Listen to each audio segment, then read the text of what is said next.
ನಮಸ್ತೆ, ವಿಶೇಷ ಕಾರ್ಯಕ್ರಮಕ್ಕೆ ಸ್ವಾಗತ. ನಾನು ಯಶೋಧ ಪೂಜಾರಿ. ಅಪ್ಪ ಕಣ್ಣೀರು, ಮಗ ಕಣ್ಣೀರು, ಮೊಮ್ಮಗ ಕಣ್ಣೀರು, ಸೊಸೆ ಕಣ್ಣೀರು, ಬಂಧು ಬಳಗ ಕಣ್ಣೀರು, ಹೋಲ್ಸೇಲ್ ಕಣ್ಣೀರು. ಇದೇ ಹೊತ್ತಿನ ವಿಶೇಷ ಆಳು ಮುಂಜಿ ಸ್ಟಾರ್ಸ್.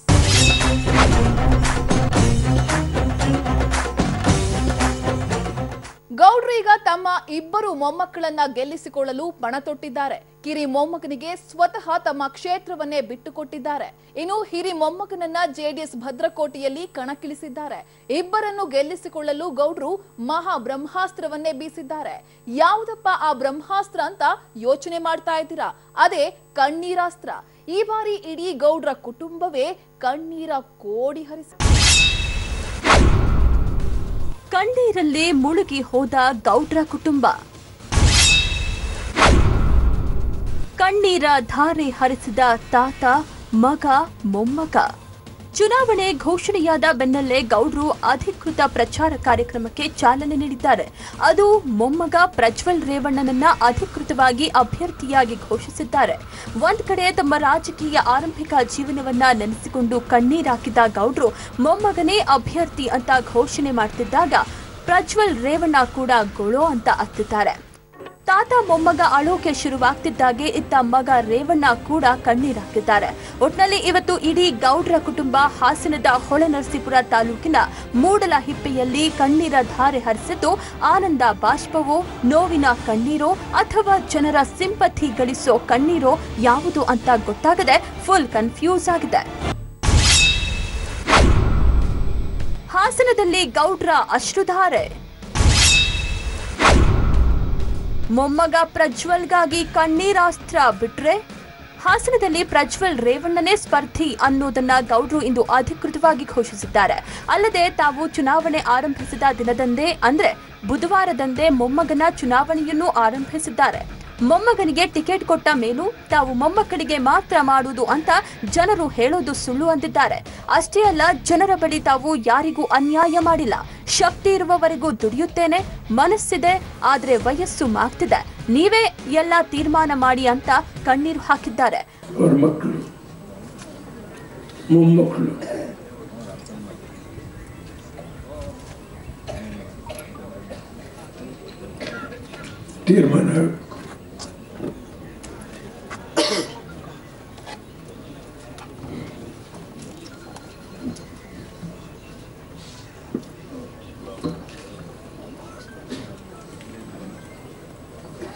ಎಷ್ಟೊಂದು ಆಪಾದನೆ. ಈ ಮಾಧ್ಯಮಗಳನ್ನು ತೆಗೆದರೆ ಬೆಳಗ್ಗೆ ದೇವೇಗೌಡ, ರೇವಣ್ಣ, ಕುಮಾರಸ್ವಾಮಿ ಅವ್ರ ಮಕ್ಕಳು ಮನಸ್ಸಿದೆ, ಆದರೆ ಮನುಷ್ಯನ ಶಕ್ತಿ ವಯಸ್ಸಿಗೆ ಅನುಗುಣವಾಗಿ ಕುಗ್ಗುತ್ತಾ ಹೋಗುತ್ತೆ. ಎಷ್ಟು ಜನ ಮಾಡಬೇಕು. ಗೌಡ್ರು ಹೀಗೆ ಅತ್ತು ಸೊರಗಿ ಮಾಡಿದ್ರಂತೂ ಅಲ್ಲಿಗೆ ಜನ ಗೌಡ್ರ ಕುಟುಂಬದ ಮೇಲೆ ವಾಲುವುದು ಪಕ್ಕ ಅನ್ನೋ ಮಾತು ಕೇಳಿ ಬರ್ತಿದೆ. ಅಷ್ಟೇ ಅಲ್ಲ, ನನ್ನ ಮೇಲೆ ಎಲ್ರಿಗೂ ದ್ವೇಷ, ನನ್ನನ್ನ ಲಿಂಗಾಯತ ವಿರೋಧಿ, ಕುರುಬ ವಿರೋಧಿ ಅಂತ ಹೇಳಿ ಹಿಂಸೆ ಕೊಡ್ತಾರೆ. ಮೋದಿಯಾಗ್ಲಿ ಯಾರೇ ಆಗ್ಲಿ ನನ್ನ ಬಗ್ಗೆ ಒಂದು ಕಪ್ಪು ಚುಕ್ಕೆ ಇಡೋಕೆ ಸಾಧ್ಯವೇ ಇಲ್ಲ. ಹಿಂದೆ ರೇವಣ್ಣನ ನಿಲ್ಲಿಸೋ ಮುನ್ನ ಮುಖಂಡರೊಂದಿಗೆ ಮಾತನಾಡಿ ಬೇರೆ ಯಾರಾದ್ರೂ ನಿಲ್ಲಿ ಎಂದಿದ್ದೆ, ಆದ್ರೆ ಯಾರೂ ನಿಲ್ಲಲಿಲ್ಲ. ಅನಿವಾರ್ಯವಾಗಿ ರೇವಣ್ಣನನ್ನೇ ನಿಲ್ಲಿಸಬೇಕಾಯ್ತು. ಆದ್ರೆ ಇದನ್ನೇ ಕುಟುಂಬ ರಾಜಕಾರಣ ಅಂತ ಆರೋಪಿಸ್ತಾರೆ ಅಂತ ಗದ್ಗದರಾದ್ರು. ದೇವೇಗೌಡರು ತಮ್ಮ ಮಕ್ಕಳು ಇಲ್ಲ, ದೇವರ ಸಾನ್ನಿಧ್ಯದಿಂದ ಬಂದಿದ್ದಾನೆ. ಯಾರಿಗೆ ಮೆನ್ಸಿ ಮಾಡಿದ ಸಭೆಯಲ್ಲಿ ಹೇಳಿ, ರೇವಣ್ಣ ಓದ್ತಾ ಇದ್ದ, ಯಾರಿಗೆ ಮಾಡ, ನಮ್ಮ ಹಿರಿಯರು ಯೋಚನೆ ಮಾಡಿ ಏನಾಯಿತು. ಅದಾದ್ಮೇಲೆ ಮತ್ತೆ ಯಾರಿಗೆ ಮೆನ್ಸಿ ಮಾಡ, ಅಣ್ಣ ಚಾಕ್ಲಿ ದೊಡ್ಡಗೌಡರು ಇರ್ಬೋದು, ಕೆರಗೋಡು ಪುಟ್ಸ್ವಾಮಿಗೌಡರು ಇರ್ಬೋದು, ಹಿಂದಳ್ಳಿಯ ಜವರೇಗೌಡರು ರಾಜ್ಯಸಭಾ ಮೆಂಬರ್ ಮಾಡಿ ಇದೇ ತಾಲೂಕಿಂದ ಹೇಳಿ ತೀರ್ಮಾನ ಮಾಡಿ ಅವ್ರ ಮಕ್ಕಳು ಅವ್ರ ಮೊಮ್ಮಕ್ಕಳು ಮಾತ್ರ ಹೇಳ್ತಾರೆ ಅಂತ ಹೇಳಿ ಒಂದು ಆಪಾದನೆ. ಆತ ಗೌಡ್ರು ಅಳ್ತಿದ್ದಾಗೆ ಇತ್ತ ಶಾಸಕ ರೇವಣ್ಣ ಮತ್ತು ಬಾಲಕೃಷ್ಣ ಕೂಡ ಕಣ್ಣೀರ್ ಹಾಕಿದ್ರು. ಒಟ್ನಲ್ಲಿ ಇವತ್ತು ಮೊಮ್ಮಗನ ಅಧಿಕೃತ ಎಂಟ್ರಿಗೆ ಅಪ್ಪ ಮತ್ತು ತಾತ ಕಣ್ಣೀರ್ ಹರಿಸಿದ್ದಾರೆ. ಇದು ನಾಳೆ ಎಲೆಕ್ಷನ್ ನಲ್ಲಿ ಪ್ರಜ್ವಲ್ ರೇವಣ್ಣಗೆ ಅನುಕೂಲವಾದ್ರೂ ಅಚ್ಚರಿಯಿಲ್ಲ. ನಿಖಿಲ್ಗೂ ಮಂಡ್ಯದಲ್ಲಿ ಗೌಡ್ರು ಕಣ್ಣೀರಾಸ್ತ್ರ ವಿಸ್ತಾರ. ಇದೊಂದು ಅಸ್ತ್ರದಿಂದಲೇ ನಿಖಿಲ್ನೂ ಗೆಲ್ಲಿಸ್ಕೋತಾರ. ಇವತ್ತು ಹಾಸನದಲ್ಲಿ ಪ್ರಜ್ವಲ್ನ ಅಧಿಕೃತವಾಗಿ ಅಖಾಡಕ್ಕೆ ಇಳಿಸುತ್ತಿದ್ದಾಗೆ ಮಂಡ್ಯದತ್ತ ಚಿತ್ತ ಹರಿಸಿದ್ದಾರೆ. ಎಲ್ಲಾ ಪ್ರತಿನಿಧಿಗಳ ಮನವಿ ಮೇರೆಗೆ ನಿಖಿಲ್ನನ್ನ ಮಂಡ್ಯ ರಣಕಣಕ್ಕಿಳಿಸಿದ್ದೇವೆ. ಆದ್ರೆ ನಿಖಿಲ್ ಬಗ್ಗೆ ದೊಡ್ಡ ವಿವಾದವೇ ಸೃಷ್ಟಿಯಾಗ್ತಿದೆ. ನಿಖಿಲ್ ಗೋ ಬ್ಯಾಕ್ ಅಂತಿದ್ದಾರೆ. ನಾನೇ ಮಂಡ್ಯಕ್ಕೆ ಹೋಗ್ತೀನಿ, ಗೋ ಬ್ಯಾಕ್ ಅಂತ ಕೂಗಲಿ ನೋಡೋಣ ಅಂತ ಸವಾಲ್ ಹಾಕಿದ್ದಾರೆ. ನನ್ನ ಮನಸ್ಸಿಗೆ ಎಷ್ಟು ನೋವಾಗಿದೆ ಅಂದರೆ ನಿಖಿಲ್ ಗೋ ಬ್ಯಾಕ್ ಅಂತ ಹೇಳ್ತಾರೆ.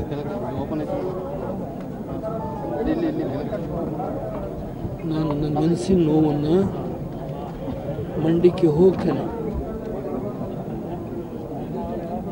ಅವ್ರಿಗೆ ಕೂಗ್ಲಿಕ್ಕೆ ಗೋ ಬ್ಯಾಕ್ ಅಂತ. ಪುಣ್ಯಾತ್ಮರಿದ್ದಾರೆ.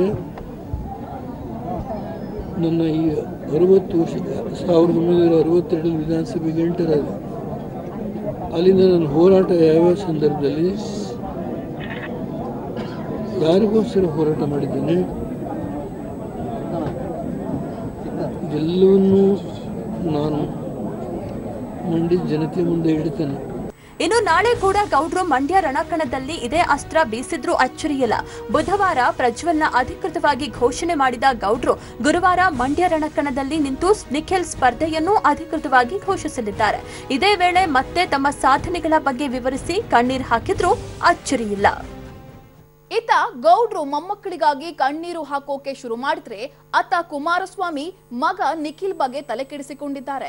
ಮಂಡ್ಯ ರಣಕಣದಲ್ಲಿ ಮಗನಿಗೆ ಏನಾಗಿ ಹೋಗುತ್ತೋ ಅಂತ ರಾತ್ರೋರಾತ್ರಿ ಜ್ಯೋತಿಷಿ ಮನೆಗೆ ಕರೆದೊಯ್ದು ನಿಖಿಲ್ ಭವಿಷ್ಯವನ್ನ ಕೇಳಿದ್ದಾರೆ. ಹಾಗಾದ್ರೆ ನಿಖಿಲ್ ಭವಿಷ್ಯ ಏನಾಗಲಿದೆ? ಜ್ಯೋತಿಷಿ ಹೇಳಿದೆ, ಕಾಲಿಟ್ರೆ ಹಳ್ಳ ಅಂತ ಗೊತ್ತಿದೆ, ಕಣಕ್ ನಿಂತ್ರೆ ಸೋಲು ಅನ್ನೋದು ಖಚಿತ ಆಗ್ತಿದೆ, ನೆಗ್ಲೆಕ್ಟ್ ಮಾಡಿದ್ರೆ ರಿಸ್ಕ್ ಅಂತಾನು ತಿಳಿದಿದೆ. ಆದ್ರೆ ಆಗಿದ್ ಆಗ್ಲಿ ಹೋದದ್ದು ಹೋಗ್ಲಿ ಅಂತ ನಿಖಿಲ್ ಮಂಡ್ಯದಲ್ಲಿ ಒಂದು ಕೈ ನೋಡೇ ಬಿಡೋಣ ಅಂತ ತೊಡೆ ತಟ್ಟಿದ್ದಾರೆ. ಹೀಗೆ ಮಗ ಹಠ ಹಿಡಿದಿರೋದನ್ನ ನೋಡಿ ಸಿಎಂ ಮಗನ ಕತೆ ಏನಾಗುತ್ತೋ ಅಂತ ರಾತ್ರೋರಾತ್ರಿ ಜ್ಯೋತಿಷಿ ಮನೆಗೆ ಕರೆದೊಯ್ದಿದ್ದಾರೆ. ಅಲ್ಲಾದ್ರೂ ಗ್ರೀನ್ ಸಿಗ್ನಲ್ ಸಿಕ್ಕಿದ್ಯಾ? ನಿಖಿಲ್ ಬಗ್ಗೆ ಜ್ಯೋತಿಷಿ ಹೇಳಿದ್ದೇನು? ಮೊಮ್ಮಗನಿಗಾಗಿ ಗೌಡ್ರು ಕೊನೆ ಕ್ಷಣದಲ್ಲಿ ಬೀಸೋ ಆ ಬ್ರಹ್ಮಾಸ್ತ್ರ ಆದ್ರೂ ಯಾವುದು? ಇಲ್ಲಿದೆ ನೋಡಿ ಸ್ಟೋರಿ. ಹೆಜ್ಜೆ ಇಟ್ಮೇಲೆ ಮುಗೀತು, ಹಿಂದಕ್ಕೆ ಹೋಗೋದು ನಮ್ ಬ್ಲಡ್ ಅಲ್ಲೇ ಇಲ್ಲ. ಹಿಟ್ ಮೇಲ್ ಅವರೇಕಾಳ್ ಏನಾಗುತ್ತೋ ನೋಡ್ತೀನಿ ಅಂದ್ರ ನಿಖಿಲ್. ರಾತ್ರೋರಾತ್ರಿ ಮಗನ ಕರ್ಕೊಂಡು ಜ್ಯೋತಿಷಿ ಮನೆಗೆ ಓಡಿದ್ಯಾಕೆ ಕುಮಾರಣ್ಣ? ಸುಮಕ್ಕನಿಗೆ ಮಂಡ್ಯ, ನಿಖಿಲ್ಗೆ ಬೆಂಗಳೂರು ರೂರಲ್. ಒಪ್ತಾರ ತ್ಯಾಗಮಯಿ ಡಿಕೆಶಿ? ಗೌಡರ ಬಳಿ ಇದೆ ಒಂದು ಬ್ರಹ್ಮಾಸ್ತ್ರ, ಅದು ನಿಖಿಲ್ ಪಾಲ, ಪ್ರಜ್ವಲ್ ಪಾಲ. ಅಂದುಕೊಂಡಂಗಿಲ್ಲ ಮಂಡ್ಯ ರಣಕಣ.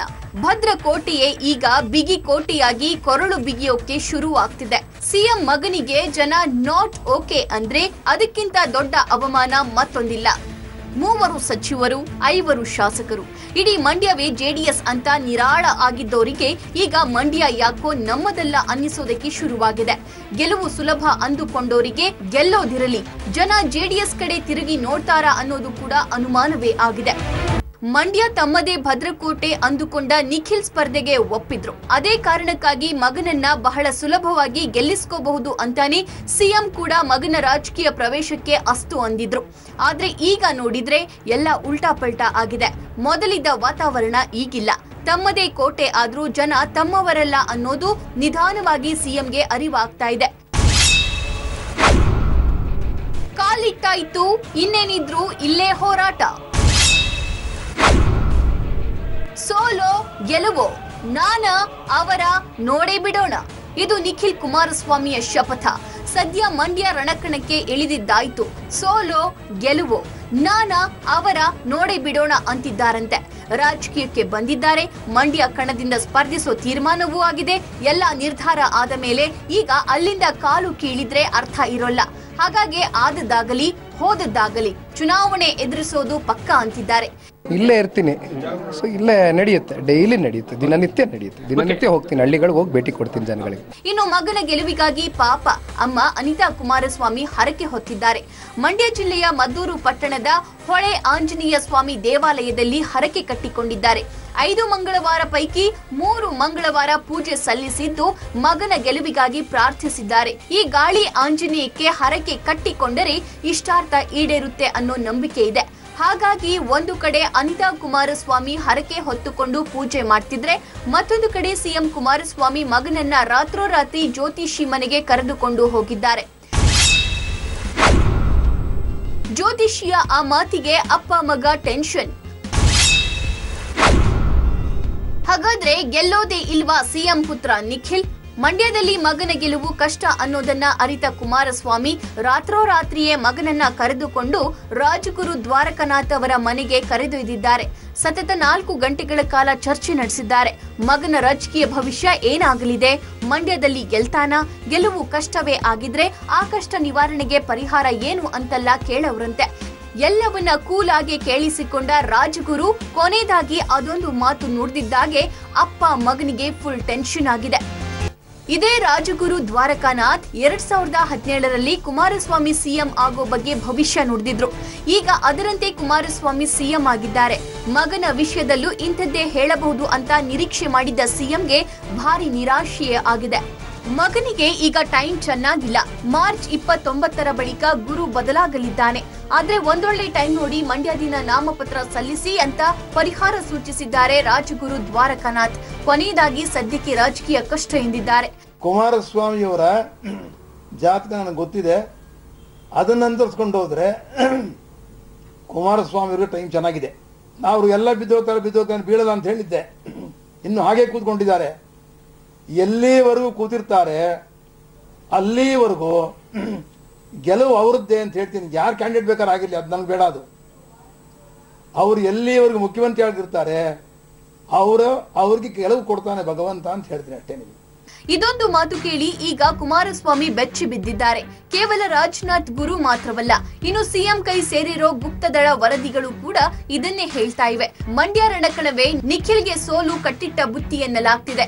ಹಾಗಾಗಿ ಕುಮಾರಸ್ವಾಮಿಗೆ ಈಗ ಮಗನನ್ನ ನಿಲ್ಲಿಸಿ ರಿಸ್ಕ್ ತಗೊಂಡುವ ಅಂತನಿಸೋಕೆ ಶುರುವಾಗಿದೆ. ಇನ್ನು ಮಂಡ್ಯ ರಣಕಣದಲ್ಲಿ ಎದುರಾಗಿರೋ ಸಂಕಷ್ಟ ನಿವಾರಣೆಗೆ ಡಿಕೆಶಿಯನ್ನ ಛೂ ಬಿಟ್ರೂ ಪ್ರಯೋಜನವಾಗ್ತಿಲ್ಲ. ಕುಮಾರಸ್ವಾಮಿ ಪರವಾಗಿ ಮಂಡ್ಯ ರಣಕಣಕ್ಕೆ ಇಳಿದ ಡಿಕೆಶಿಗೆ ಈಗ ಸಂಕಷ್ಟ ಎದುರಾಗಿದೆ. ಟ್ರಬಲ್ ಶೂಟರ್ ಡಿಕೆಶಿಗೆ ಮಂಡ್ಯ ಕೈ ನಾಯಕರು ಸೆಡ್ಡು ಹೊಡೆದ್ರ?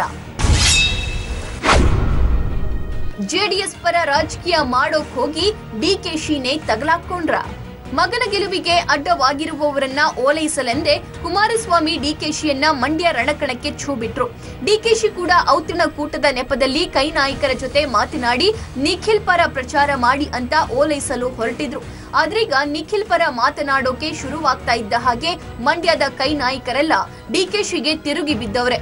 ಅದರಲ್ಲೂ ಡಿಕೆಶಿ ವಿರೋಧಿಗಳು ಕುಮಾರಸ್ವಾಮಿ ವಿಚಾರದಲ್ಲೇ ಡಿಕೆಶಿಯನ್ನ ಕಟ್ಟಿ ಹಾಕಲು ತಂತ್ರ ನಡೆಸಿದ್ದಾರೆ. ಕುಮಾರಸ್ವಾಮಿ ಮಗನ ಸಮಸ್ಯೆ ಬಗೆಹರಿಸಲು ಹೋಗಿ ಈಗ ತಾವೇ ಧರ್ಮ ಸಂಕಟದಲ್ಲಿ ಸಿಲುಕಿಕೊಂಡಿದ್ದಾರೆ. ಡಿಕೆಶಿಗೆ ಈಗ ಸಂಕಷ್ಟ ಎದುರಾಗಿದೆ. ಕಾಂಗ್ರೆಸ್ನ ಎಲ್ಲಾ ಸಮಸ್ಯೆಗಳಿಗೂ ಎದೆಯೊಡ್ಡಿರೋ ಡಿಕೆಶಿಯನ್ನ ನಿಖಿಲ್ ವಿಚಾರದಲ್ಲೂ ಡಿಕೆಶಿಯ ತ್ಯಾಗ ಮಾಡಲಿ ಎಂದಿದ್ದಾರೆ ಕೈ ನಾಯಕರು. ಮಂಡ್ಯದಲ್ಲಿ ಸುಮಲತಾನೇ ಫೈನಲ್ ಆಗ್ಬೇಕು, ಆದ್ರೆ ನಿಖಿಲ್ ಕೂಡ ಸೇಫ್ ಝೋನ್ ನಲ್ಲಿ ನಿಂತು ಗೆದ್ದು ಬರಬೇಕು ಅಂದ್ರೆ ಡಿಕೆಶಿ ತ್ಯಾಗಕ್ಕೆ ಮುಂದಾಗ್ಲಿ ಎಂದು ಕೈ ನಾಯಕರೆಲ್ಲ ಸವಾಲು ಹಾಕಿದ್ದಾರಂತೆ. ಹಾಗಾಗಿ ಡಿಕೆಶಿ ಈಗ ಧರ್ಮ ಸಂಕಟದಲ್ಲಿ ಸಿಕ್ಕಾಕೊಂಡಿದ್ದಾರೆ.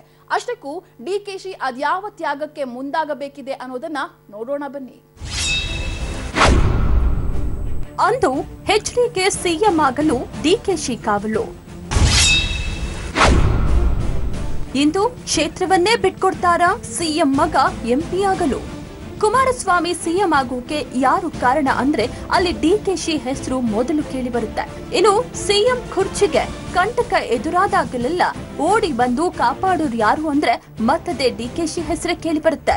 ಈಗ ಸಿಎಂ ಮಗ ಎಂಪಿ ಆಗೋಕು ಕೂಡ ಡಿಕೆಶಿ ತ್ಯಾಗ ಮಾಡಬೇಕಾಗಿದೆ. ಹೀಗೆ ತ್ಯಾಗದ ಹೆಸರಲ್ಲಿ ಡಿಕೆಶಿಯನ್ನ ಕಟ್ಟಿ ಹಾಕಲು ವಿರೋಧಿಗಳೇ ಸಂಚು ನಡೆಸುತ್ತಿದ್ದು ಡಿಕೆಶಿ ಈಗ ಧರ್ಮ ಸಂಕಟಕ್ಕೆ ಸಿಲುಕಿದ್ದಾರೆ. ಮಂಡ್ಯದಲ್ಲಿ ನಿಖಿಲ್ಗೆ ಅಡ್ಡಗಾಲಾಗ್ತಿದ್ದ ಸುಮಲತಾ ಅವರಿಗೆ ಬುದ್ಧಿ ಹೇಳೋಕೆ ಸಿಎಂ ಡಿಕೆಶಿಯನ್ನ ಛೂ ಬಿಟ್ರು. ಆದ್ರೆ ಸುಮಲತಾ ಮಾತ್ರ ಯಾರ ಒತ್ತಡಕ್ಕೂ ಬಗ್ಗೋಲ್ಲ ಅಂತ ಕಡ್ಡಿ ತುಂಡಾದಂತೆ ನುಡಿದು ಬಿಟ್ರು.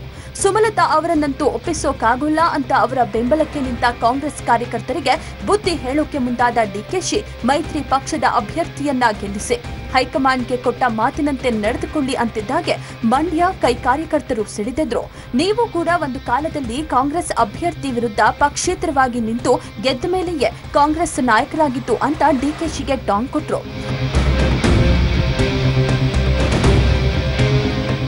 ಹೀಗೆ ಮಂಡ್ಯ ರಾಜಕಾರಣದಲ್ಲಿ ಮೂಗು ತೂರಿಸಿದ ಡಿಕೆಶಿ ಈಗ ತಾವೇ ಸ್ವತಃ ಧರ್ಮ ಸಂಕಟದಲ್ಲಿ ಸಿಕ್ಕಾಕೊಂಡಿದ್ದಾರೆ. ಡಿಕೆಶಿ ಈ ಹಿಂದೆ ಮಾಡಿದಂತಹ ತ್ಯಾಗವನ್ನೇ ಬಳಸಿಕೊಂಡು ಅವರ ಬುಡಕ್ಕೆ ಕೊಳ್ಳಿ ಇಡಲು ಈಗ ಡಿಕೆ ವಿರೋಧಿಗಳೆಲ್ಲ ಕಸರತ್ತು ನಡೆಸಿದ್ದಾರೆ. ಪಕ್ಷದ ನಿಷ್ಠಾವಂತ ಕಾರ್ಯಕರ್ತ ಎಂದು ಹೇಳಿಕೊಂಡು ತಿರುಗಾಡು ನೀವೇ ಯಾಕೆ ತ್ಯಾಗ ಮಾಡಬಾರ್ದು ಅಂತ ಪ್ರಶ್ನಿಸಿದ್ದಾರೆ. ಹೇಗೋ ಸುಮಕ್ಕ ಮಂಡ್ಯದಲ್ಲಿ ಗೆಲ್ತಾರೆ, ಪಾಪ ನಿಖಿಲ್ಗಾಗಿ ನೀವೇ ಬೆಂಗಳೂರು ರೂರಲ್ನ ಯಾಕೆ ಬಿಟ್ಕೊಡ್ಬಾರ್ದು ಅಂತ ಪ್ರಶ್ನಿಸಿದ್ದಾರೆ. ಬೆಂಗಳೂರು ರೂರಲ್ಗೆ ನಿಖಿಲ್ ಬಿಟ್ಕೊಡ್ತಾರಾ? ಡಿಕೆ ಸಹೋದರ ಸುರೇಶ್ ಕುಮಾರಸ್ವಾಮಿ ಪರವಾಗಿ ಮಂಡ್ಯದಲ್ಲಿ ರಾಜಕಾರಣ ಮಾಡೋಕೋಗಿ ಈಗ ಡಿಕೆಶಿನೇ ತಗ್ಲಾಕೊಂಡಾಗಿದೆ. ಸುಮಲತಾಗೆ ಟಿಕೆಟ್ ಕೊಟ್ರೆ ಮಂಡ್ಯ ಸಮಸ್ಯೆನೂ ಬಗೆಹರಿಯುತ್ತೆ, ಯಾರ ಪರ ವಕಾಲತು ವಹಿಸಿಕೊಂಡು ಬರ್ತಿರೋ ಅವರನ್ನ ಬೆಂಗಳೂರು ಗ್ರಾಮಾಂತರಕ್ಕೆ ನಿಲ್ಲಿಸಿ, ಆಗ ನಿಖಿಲ್ ಕೂಡ ಆರಾಮಾಗಿ ಗೆಲ್ತಾರೆ, ಎಲ್ಲಾ ಸಮಸ್ಯೆಗಳು ಬಗೆಹರಿಯುತ್ತೆ. ಹೇಗಿದ್ರೂ ಪಕ್ಷಕ್ಕಾಗಿ ನೀವು ತ್ಯಾಗ ಮಾಡೋದ್ರಲ್ಲಿ ಎತ್ತಿದ ಕೈ, ಹಾಗಾಗಿ ಬೆಂಗಳೂರು ಗ್ರಾಮೀಣನ ಜೆಡಿಎಸ್ಗೆ ಬಿಟ್ಟು ಮಂಡ್ಯನ ಕಾಂಗ್ರೆಸ್ಗೆ ಸಿಗುವಂತೆ ಮಾಡಿ ಅಂತ ಹೇಳೋ ಮೂಲಕ ಡಿಕೆಶಿಯನ್ನ ಕಟ್ಟು ಹಾಕೋಕೆ ನೋಡಿದ್ದಾರೆ. ಕುಮಾರಸ್ವಾಮಿ ಪರ ರಾಜಕಾರಣ ಮಾಡೋಕೋಗಿ ಈಗ ತಂಬುಡಕ್ಕೆ ತಾವೇ ಕೊಳ್ಳೆ ಇಟ್ಕೊಂಡಂಗಾಯ್ತಲ್ಲ ಅಂತ ಡಿಕೆಶಿ ಯೋಚಿಸೋಕೆ ಶುರುವಾಗವ್ರೆ. ನಿಖಿಲ್ಗಾಗಿ ಈಗ ಸಹೋದರನ ಕ್ಷೇತ್ರವನ್ನ ಬಿಟ್ಟುಕೊಡುವಂತಹ ಸ್ಥಿತಿಯನ್ನ ವಿರೋಧಿಗಳು ಸೃಷ್ಟಿಸಿದ್ದಾರೆ. ಆದ್ರೆ ಡಿಕೆಶಿ ಈ ತ್ಯಾಗಕ್ಕೆ ಮುಂದಾಗ್ತಾರಾ ಅಥವಾ ತಮಗ್ಯಾಕೆ ಇನ್ನು ಮಂಡ್ಯ ಉಸಾಬರಿ, ಯಾರು ಏನಾದ್ರೂ ಮಾಡ್ಕೊಳ್ಳಿ ಅಂತ ಸುಮ್ಮನಾಗ್ತಾರಾ ಅನ್ನೋದನ್ನ ಕಾದು ನೋಡ್ಬೇಕಿದೆ. ಡಿಕೆಶಿ ತ್ಯಾಗ ಮಾಡ್ತಾರೋ ಇಲ್ವೋ ಗೊತ್ತಿಲ್ಲ, ಆದ್ರೆ ಗೌಡ್ರು ಮಾತ್ರ ತಮ್ಮಿಡೀ ಕುಟುಂಬದವರಿಂದ ಕಣ್ಣೀರ ಕೋಡಿ ಹರಿಸಿಯಾದ್ರೂ ಮೊಮ್ಮಕ್ಕಳನ್ನ ಗೆಲ್ಲಿಸಿಕೊಳ್ತಾರೆ, ಹಾಗೆ ತಾವು ಗೆಲ್ತಾರೆ. ಇನ್ನು ಗೌಡ್ರ ಕಣ್ಣೀರಿನ ಪಾರ್ಟ್ 2 ಗುರುವಾರ ಮಂಡ್ಯದಲ್ಲಿ ನಡೆಯಲಿದೆ. ಇದೇ ಹೊತ್ತಿನ ವಿಶೇಷ. ನೆನ್ಪಿರ್ಲಿ, ನ್ಯೂಸ್ ಅಂದ್ರೆ ಪಬ್ಲಿಕ್ ಟಿವಿ.